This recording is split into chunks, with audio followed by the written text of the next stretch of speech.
let's talk about books. Hello everyone and welcome back to my channel. Today I'm going to be telling you all the books that I want to be reading in the month of October. I am actually aware that it is pretty late into the month when I'm filming this, but as you can tell, I am still not in my house. I am in a completely different location, even than my last video. Last video I was in Kyoto. I'm actually now currently in an igloo, a gorgeous little igloo around the lake near Mount Fuji. Arrived here last night when it was completely dark, couldn't see anything.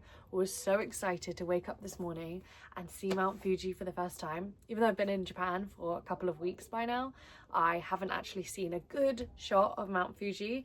So excited to wake up this morning and see Mount Fuji. And well, let me just show you the view. This is currently what I'm staring at. This is the rain today. It's actually kind of lovely to have a little bit of rain and have a little bit of a break.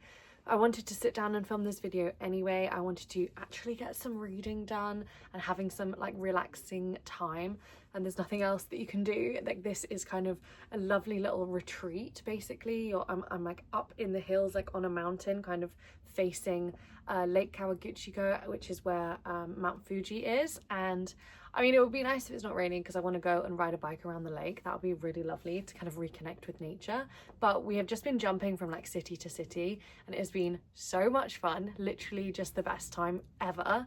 But I am getting a bit like tired, and it's just really nice to come and have somewhere to relax and to read and to reconnect, because I also just love, you know, sitting down and reading a book. So with that all being said, I am going to talk you through the books that I'm intending to read in the month of October.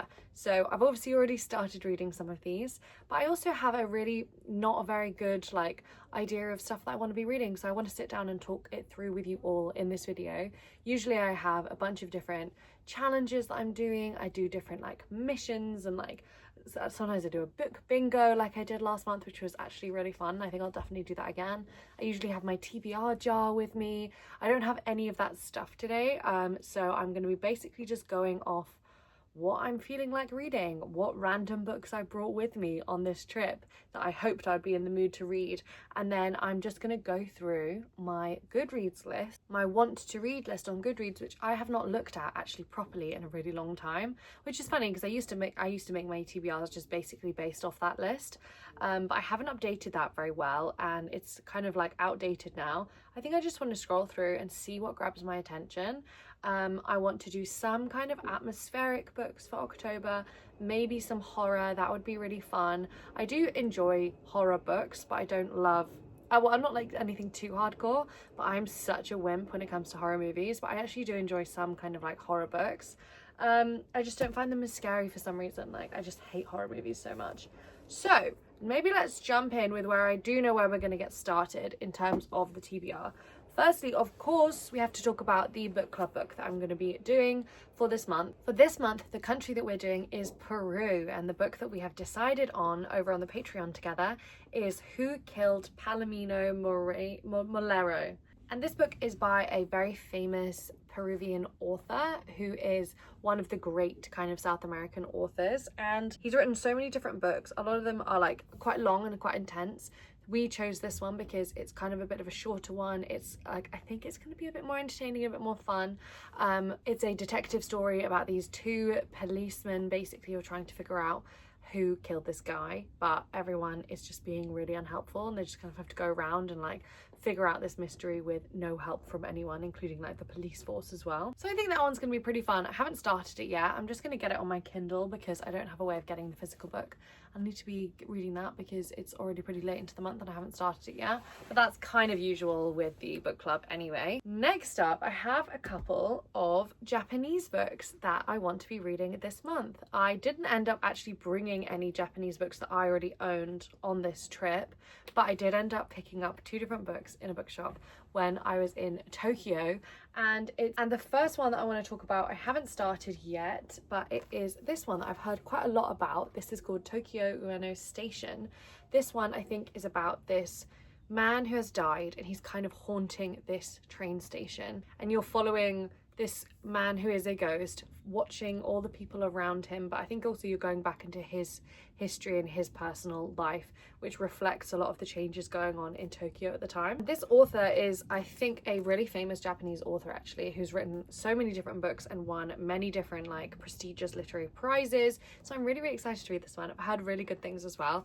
I also love the cover, but yeah, I have not started this one yet. It's also actually not very long. It's only like 180 pages, and I don't think that'll take me too long to read. So I'm really excited to read this, and I'm glad that I picked it up while I was in Tokyo too. The other Japanese book I have actually started, and that is this book full of short stories. This is a very different vibe, I think, to this book. This is a collection of 14 different stories from various renowned authors of Japan. I've read the first 2 stories.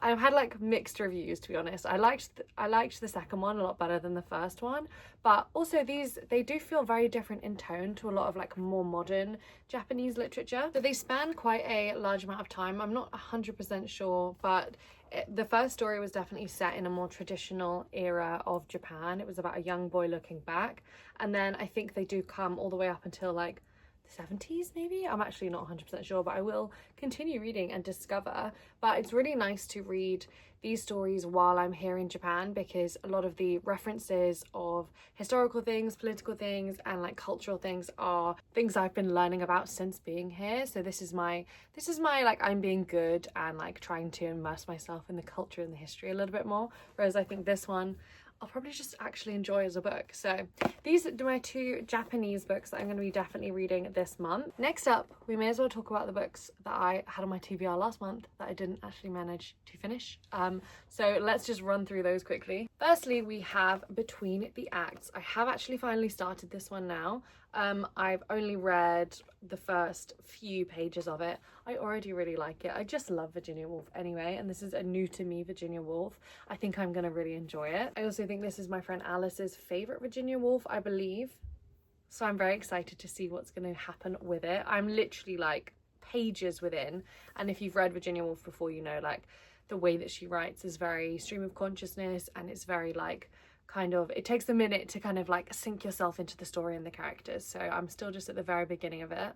But so far we have been introduced to a few different characters who've got very intense emotional reactions to each other, and I think it's just going to be a really fun one to read. So definitely going to be finishing this one at some point this month. Next up we have 2 that I do have with me, but they're actually in my luggage in a different place. I don't have them while I'm currently camping, and they are Steering the Craft by Ursula K. Le Guin. This is my non-fiction pick of the month, and I really want to be reading this one. I love Ursula K. Le Guin, all of her writing. I love her fiction and all of her non-fiction that I've read so far, and so I really wanted to read this one, especially as someone who's currently going through a crisis in terms of her writing.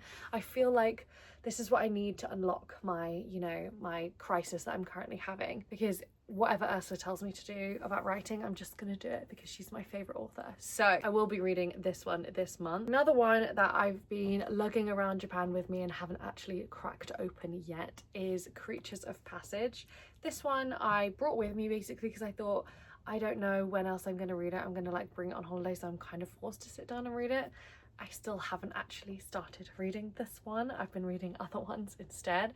I'll read it at some point. This one actually could kind of fit with the spooky books that I'm trying to read in October, because it's kind of, I think, a ghost story, or it's like a bit magical realism. It's supposed to be following 3 different stories or 3 different people, and it's like bordering the lands of the living and the dead. I feel like this one is going to be one of those books that I'm just like so hesitant to pick up and read, and then as soon as I start reading it, I'm gonna be like, oh yeah, I get it now. I get why everyone loves this and why I've been like, you know, having it on my TBR for so long and just still haven't read it. Next up we have a couple from my NetGalley that I still need to read. The first one I have already started and I'm really loving it.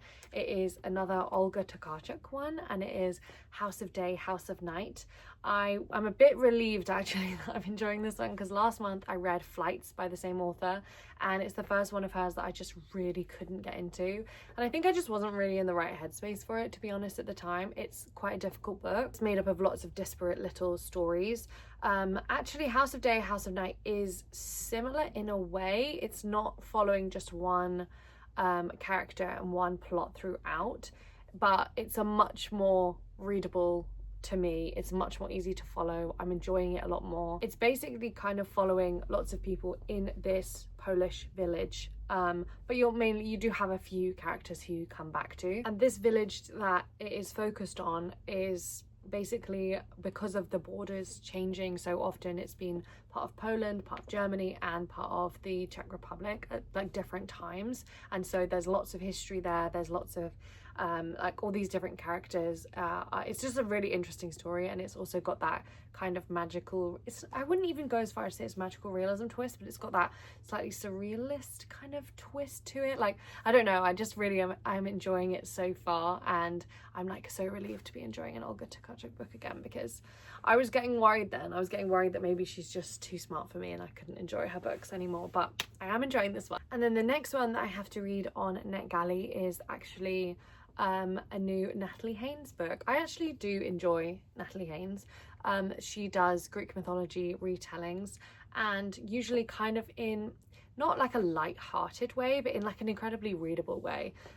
They're not like the, you know, I wouldn't compare them to like a Madeline Miller, but they are really good fun. So I have this one on my NetGalley, but it's actually as an audiobook, so I haven't just had any time to listen to audiobooks at all since I've been away. And this one, I believe, is the story of Medea, and it's, I think, the Golden Fleece story, which I'm really not familiar with actually, which is kind of like how I enjoy going into these ones, because I feel like if I was really familiar with, like sometimes when I'm really familiar with one of the Greek myths and then it's told in such a way that it can, like, it's more easy to not enjoy it. I think when you go in with like no expectations of what the story really is, then you can enjoy it much more. So I think I'm going to enjoy this one, but we'll see what I think. Okay, so that's everything that I should be reading. Next, let's just talk about some books that I want to be reading.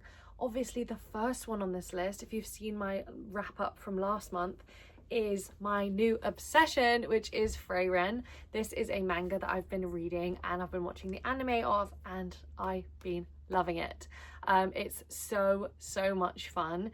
It's like at once like kind of cozy and wholesome, but also very emotional. The characters are like really beautifully complicated, and I just love the way that this manga has really like developed as it's gone along, because it started off so chill and relaxing and cozy to read, and now I'm so invested in this story. But I also just love when there's like quiet episodes within it as well.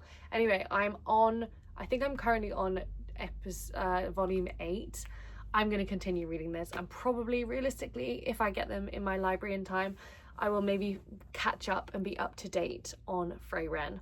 That's my goal for the rest of the month, so you're going to be seeing a lot of Freyren reviews in my wrap up at the end of this month. And then another book that I want to still put on my TBR, because I was intending to read it at the beginning of the month, but I have actually already read it. I will give you just my brief thoughts on it. I will try not to spoil too much, but the book that's going on my TBR is Sky Daddy. This one is a book about a woman who has a secret desire for aircrafts, for planes, and her goal in life is to one day marry a plane, which she interprets as get into a plane crash and die in a plane crash. That's how she imagines marrying a plane. And not that she wants to cause a plane crash, she just wants to happen, like the plane to choose her while she's in this, or while she's in the plane and have a plane crash. And that's not a spoiler, that's like the first, you will get that from the first bit of this book. It's really, I will tell you my thoughts at the end of the month. You can make your guesses now whether I enjoyed this one or not. I will say one of the most unique ones that I've read so far this year. Okay, so that is 10 different books on this TBR. I have, usually the way I do TBRs is that I have, like I'm allowed to put the number of books that I read last month on my TBR. And I read last month, I think 15 books. So I'm technically allowed to add 5 more books to this TBR. Although that's not quite true, because I've put Freyren down as one. I'm definitely going to be reading multiple Freyren books, so maybe we'll add like another 3 books to this TBR, but I actually have no idea what I want to be reading. I need to like go through my library, go through my Kindle, see what I've got. Also, I'm just gonna kind of have a little browse on the internet, see what strikes my fancy, and just like kind of pick, I guess, at random. I do want to have one scary, spooky one, or like something atmospheric, something, you know, autumnal, maybe something cozy. I don't think I have any like fantasy stories on here other than like Freyrin, that's like kind of a manga, that's kind of a different vibe. So I could add like a fantasy story, but also, to be honest, I've really not been reading that much fantasy lately. I've been really enjoying literary fiction so much. I'm gonna go onto my Goodreads, my want to read list, which is outdated, and I'm gonna go on average rating and go from the top rated books, and I'm just gonna pick one from this list, going from the top. I don't want to read a really huge long one, and a lot of these are like absolute mammoth books. I'm just not really in the mood for that. Okay, this one seems kind of nice. It's called The Magic Fish. I could read this one. It's a graphic novel too. That might be kind of nice. It's really well rated and well reviewed. Okay, that's an option. What else have we got on here? There's a lot of like long fantasy up here, to be honest. I'm just not in the mood to read any of those. Also, another one that came out relatively recently that I've been really intrigued by is Helm by Sarah Hall. This one just, I don't know, the way it was described, it sounds so interesting. It's basically about this wind that happens, like, I think in a valley, but you're following the wind through time and like how the valley changes through time, going all the way back from like Neolithic period up until modern day. I just love that as a way of telling stories, like using the wind. What else do we have? I'm just scrolling on through this list. Honestly, I'm just so relieved that I don't have to be putting on any like of the Booker Prize ones or anything. Like, that was just, I mean, it was a fun challenge, but oh my god, was it a challenge. And I'm not reading that final one. I know it's on the shortlist, The Loneliness of Sonia and Sunny. I know it's on the shortlist, but I'm not reading it. I did all of the rest, and it's not my fault that I finished reading the long list when the book wasn't out, you know? Like, I read all of the ones that were out at the time, so I'm just not gonna do that one unless it maybe wins. Then maybe I will, because I just hate FOMO. I don't want to miss out on reading that one. Oh, this book I've seen quite a lot about and looks really, really good. It's called The Wall. I think I was recommended this one also by one of you watching, or like a few people have said that this one's really good. This one is it an Austrian book or is it a German book? It's basically about this woman who wakes up one day. She lives like kind of, I think somewhere, yeah, like she's vacationing in a hunting lodge in the Austrian mountains. She wakes up one day and finds like an invisible wall separating her from the rest of humanity. That sounds really cool. It sounds really dystopian. I'm interested with that. It's also got really good reviews by people who I have similar taste to and I really trust. So maybe I'll add that one on there. That sounds kind of fun. So I do have 3 there. I've got The Magic Fish. That might be fun. It's a young adult book, which I'm sometimes a bit iffy on. Young adult graphic novel though. And it is a fantasy. Usually I prefer fantasy young adults. And then we've got Helm by Sarah Hall. And then we've also got The Wall by Marlin Haushofer. They all seem really fun. I don't own any of them physically anyway as well, so it's not going to be super helpful with my challenge that I'm trying to get down my physical TBR. But you know what? Maybe that's for a different month when I'm actually at home. This month I just have to work with what I've got, and I don't have any of my physical books. There's no point in me buying a book on my Kindle, starting to read it, although I will be home, you know, relatively soon. But I don't want to stress myself out, you know? I need to finish this TBR now. You know what I mean? So maybe I will have that as my final books. Let me put up the list on the screen now so you can have a look at what we've got and my different categories. Almost definitely I'm like missing something that I really want to be reading, or like in some way have made a mistake with doing this TBR because I'm not in my usual room like while I'm doing it. But you know what? That's fine. I'm out camping in the wilderness, so this is the video that you're gonna get today. And honestly, my plan now is to sit down right here and start reading, or continue reading. I'm probably going to continue reading the Olga Tokarczuk one because I'm almost halfway through that one and really enjoying it, and then maybe do some Virginia Woolf as well. That just sounds like the perfect vibe to me, and I'll just drink my cup of tea and start reading. So got to finish doing this video right now so that I can do that. So thank you so much for watching. Thank you so much to my Patreons. I want to say a huge thank you to all of you guys for making Patreon just the best place to be. I love you guys so much. Thank you so much for chatting to me over there. As always, if you have recommendations of books for me to read, if you have thoughts on the books that I've talked about, please let me know. Even if they're negative thoughts, I want to know. I love like chatting with you guys in the comments all about the books, so please let me know any thoughts you have on anything I've mentioned today. Also, if you have any requests for videos, I would also love to know that. I don't often ask you because I think it's like a little bit of a cop-out, like I should be the one coming up with video ideas. But if you do have video ideas, video suggestions, stuff you'd like to see from me, then please do let me know. I'm always open to that, and I think it'd be really fun to know what you guys like to see as well. So I think that is it from me today. Thank you so much for watching, and I will talk to you again soon. Bye.